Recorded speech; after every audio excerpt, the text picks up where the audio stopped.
Today, we gather to celebrate camaraderie, learning, and shared passion for fisheries and aquatic sciences. Una-una gusto ko rin po magpasalamat sa pamunuan ng Batangas State University sa College of Fisheries and Aquatic Sciences for allowing us to be with you this morning or today. Tayo po ay magkakaroon ng laro. Actually, hindi sa laro-laro lamang. Dahil ito po ay mayroon po kayong matututunan. It's a learning while doing activity. At ito po ay napaloob dun sa amin pong kasama po siya dun sa IEC campaign, Information Education Campaign ng BFAR na part din po ng Fish Corps project.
Station 7. Bali po, nagtalo-talo po kami doon tungkol sa mountains. Ayaw na po magpatalo! Ayaw po na din na yung NGO. Saka po yung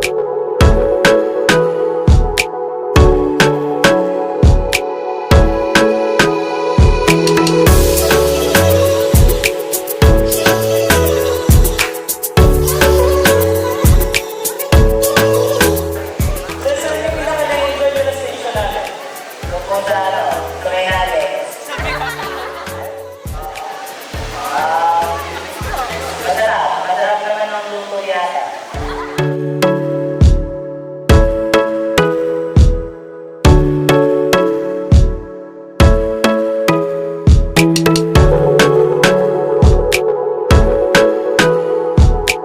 Layunin na po ng program o ng project na ito ay yung palakasin, yung resiliency, yung pag-adapt ng ecosystem, pag-adapt ng community, pag-adapt ng environment sa effects ng climate change.